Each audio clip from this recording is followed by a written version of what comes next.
Hi, we're back from steam cleaning the head now, so it's not mint by any stretch, but it's clean for what we want to do, which is just basically put this standard engine back together to show you guys who want to do your own head gasket change. So the first thing we're going to do is lap the valves in.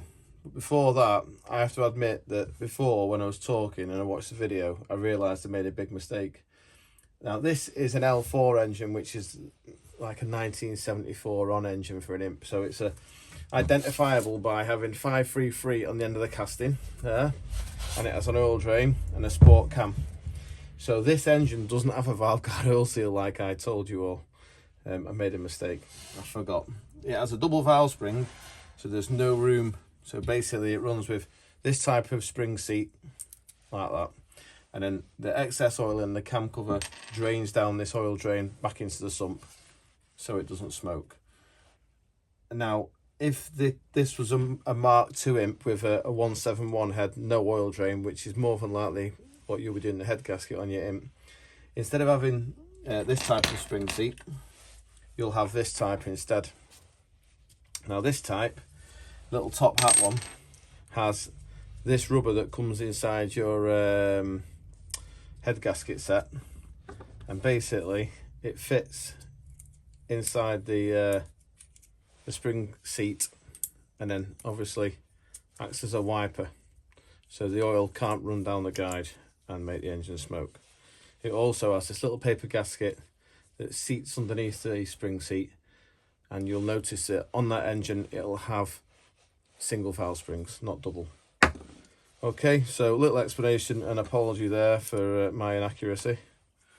I forgot. Right, so lapping valves in. All this kit's available on eBay.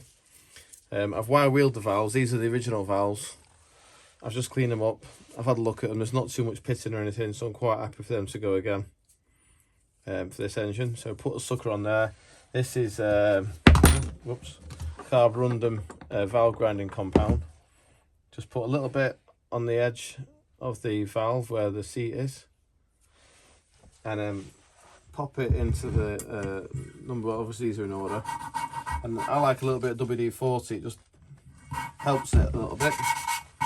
And then what we're doing is keep lifting the valve off the seat. What that does, it encourages the grit to go back onto the land that you want it to lap, and you can hear it as the contact area gets better. It starts to sound a bit nicer. What we're looking for when we take the valve out is two grey rings, one on the valve seat to show the contact from the valve, and one on the back of the valve to show where it's contacted the seat. And then we'll have good valve seal, we'll have good compression and nice even engine running. These valves have a tendency to burn out, which is why I took them out to check the seats. And to be fair to them, probably the reason why a lot of them burn out is because as the engines wear, the valve guide wears, and the valve guide obviously has two jobs. One of them is to support the valve, but the most important job it has is to carry the heat from the exhaust valve, which obviously gets the hottest, and carry the heat into the head and into the water jacket. Well, obviously when the guide's gone all sloppy, it struggles to contact. And the other problem is, once the guide starts to wear, then the valve doesn't land on the seat square every time, so it starts to bevel the seat, which basically reduces the clearance between the cam follower and the cam lobe on the base circle. So we end up with no clearance. If you've got no clearance, we then have the problems compounded. You haven't only got a worn guide with a hot valve, you've got a valve that doesn't land properly, so it can't lose its heat through the seat as well. And then what happens is it starts to burn the valve because the valve just overheats basically, and the gas is trying to go around it. So you often take an Imp head off that's running on 3 cylinders and you'll see like a little nick in the valve where the heat's blown past it. So yeah, if we can keep them in good condition, keep the guides good, keep the clearance good, then there's no problem with these engines. They're good as gold. Anyway, that sounds like my lapping pace has lost its effectiveness now, so what we'll do is get a bit of an oil rag here and clean it up, and then I'll take the camera off the stand and we'll have a look to see if we've got a nice contact area for the, sorry, just stopped you there for a second. Nice contact area. Now we can see on the back of the valve there, we've got a grey ring. That's good. And if I zoom in, you can see a grey ring all the way around there, which is good, which means the valve is in contact with the seat all the way around. So I'm going to continue this for the rest of them on the time lapse, and then we'll get the head ready to bolt onto the block. Just found a mini flying drone in the workshop. Look at the size of this fella. He's enormous. You fly off now, buddy.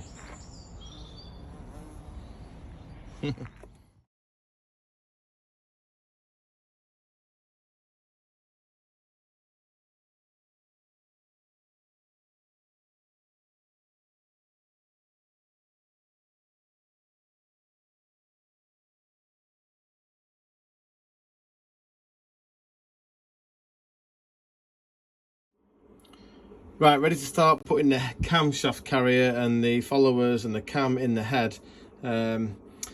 Finished slapping all the valves in. I've just put the valve springs back on with the spring seats. Obviously, like we discussed before, this engine doesn't run with a valve guard oil seal because it's got the oil drain. Now, we did talk a little bit earlier on, about the making a little board up just to put your nuts and bolts. So obviously you can see there's our 8 cam carrier nuts and washers, and those are the cam caps, and there's the securing bolt for the front sprocket and the location dowel, and then the cam and the followers all in numbers. So number 1 at this end, number 8 there. So we put everything on there. Just a good idea, just makes it simpler when you come to put it back together. So this is a little wooden I don't know what you can call it. We call it a support bench for holding the imp head whilst I set the shim. So obviously the valves can open with the cam in, and so I haven't made it, I'll be honest. I've been passed this along by a good friend of mine, and it's a wonderful bit of kit. I love it. It makes the job so much easier. So I'll put the camera on the stand, and I'll go through the shims with you and explain just how easy it is to do them, really. Okay.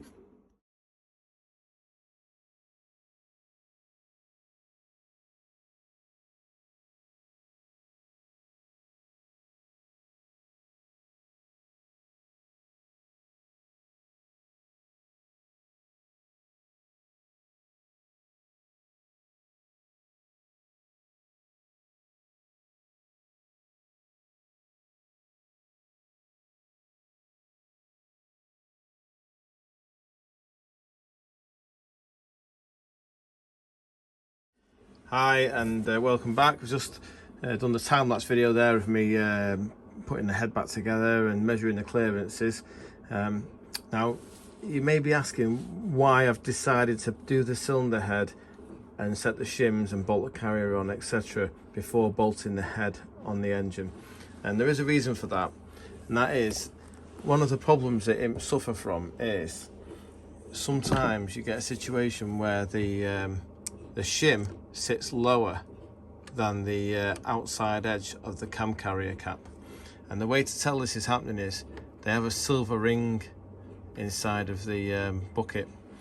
What that means, basically, the shim's too thin and the bucket starts to push the cam carrier, the cam cap down, the valve cap down, rather than the bucket, rather than the shim, sorry. So you end up with a situation where the collets start to wear, and the whole thing is compounded then, because the more the collets wear, the more the cap wears its way up, and obviously eventually you end up in a drop valve situation. So this engine's fine, but sometimes when they've had the valve seats cut a few times, we end up on a really thin shim, and it can sit lower than the outside edge of the cam cap, the valve cap. So what we have to do is we have to machine this down to make it low, but just something to keep an eye out. It needs to be level, if not proud. These are all proud, but if it's level is fine, because there is a tiny recess there, the raised edge. Okay, moving on. Now, the original valve clearances for this engine from this Hillman Imp lubrication and maintenance chart are 4 to 6 thou on the inlet and 6 to 8 thou on the exhaust. Now we've just put a little bit of a twist on that because we don't want to be taking it apart to check them, so we've made them 7 and 9. It's just a nice healthy clearance, only a thou up on the original, but just, you know, gives it a little bit of room to settle without having to reshim it. Now if you look at the numbers I've written down here, what you'll see is I've written, obviously that's the desired clearance for an inlet valve, and that's the desired clearance for an exhaust valve, 9 thou. These are my valves in order 1 to 8. Obviously there's been cylinder 1, there's been cylinder 4. Now the gap I've got is 4 and 12, so you can see 4 is tight and 12 is big. So I've written down the shim that I've got fitted in that position. So if you look, I've got a 92 thou shim with a 4 thou gap. So obviously I need that shim to be 3 thou thinner. So my desired shim that I need is 89. And it's the opposite way on the exhaust because I've got a big gap. I want 9, I've got 12, so I need this 94 thou shim to be 3 thou thicker, so it becomes 97, and so on. Now as you can see, I've got a full set of desired shims. Now I can say, see, I need 93 here, I can pinch that one there and put it there. So you can do a bit of mix and matching. I'm lucky I've got a selection of shims, but you know, if you haven't got a selection of shims, you might be able to get halfway there by using shims you've already got. If not, they're readily available from the Imp Club. You can ring up Dr. Bob and I'm sure he'll post them out to you. Okay, what I'm going to do is I'm going to put this back on the time lapse now while I get on and set the shims, and then when we come back on the video, we'll be ready to bolt the head onto the block. Okay, ready to put the head on now. I've just been preparing the head bolts and a few other bits and pieces ready to go together. Now this device on the front here for holding the timing chain in position while the head goes on is a nice little bit of kit made by a chap called Eric Murray, and you can look him up on the Facebook page, the Imp Club Facebook page, and I'm sure he'll post you one. They weren't expensive. It's a really handy tool. You'll see I've put the O-ring in position, and in your head gasket set you'll see this O-ring in the kit, and it's for the high pressure oilway from the main gallery up to the head. So I've just put some silicone on it because they always make me nervous in case they shift when you put the gasket and the head on. So obviously it's easier when the engine's horizontal like this rather than lay down in the car. Another reason why I do like to do a head gasket on the bench rather than in the car. So all I've done since last time I spoke is I've made a TDC marker on the flywheel. I've done this because it's really a lot more accurate because it's on a bigger diameter than the front pulley. I have also done one on the front pulley so that we can set the ignition timing when we run it up later. Now what I'm going to do is I'm going to put it in a safe position, so I'm going to move it back so that the pistons are just down from top dead centre. It's just good practice when you put a head on and you put the cam in case you forget to move them away, etc., and we end up with a collision situation, which we don't want for the valve and the piston. Right, so we've covered that, we've done TDC. I have also just tapped out the threads in the head. It's a 3/8 UNC tap. These are available on eBay for like, I don't know, £8 or something. Well worth investing. If you don't want to spend the money, you can get an old head bolt and using a slitting disc, cut a slit in it along the threads for the dirt to gather, and you can wind the bolt in and out and it'll collect the dirt out of the thread. But honestly, just buy a tap, it's easier. Anyway, these are the bolts. All I've done with these bolts is I've given them a wire wheel, and then I've used some of this grey compound, which is, I believe, molybdenum disulfide. Just a bit of a posh grease, I think we'll call it, but I really like it because whenever I take a head out that I put on, the bolts always come out. This stuff is like really slippy. So I put it on the threads, and also I put it under the shoulder of the bolt. It's a real pet hate of mine when I see mechanics in garages doing head gasket jobs and they don't lubricate under the shoulder, and you hear the head bolts like screaming like as they tighten them down as the head jumps on the steel washer. So always lubricate under the shoulder of your head bolts. Now you will notice that we have 2 lengths of head bolt, which is something I forgot to mention earlier. So the short ones go on the top side of the block. These are the ones that are exposed near the spark plugs, and the longer ones go on the cam carrier side, obviously 5 of each. So I'll put the camera on time lapse and I'll get the head on.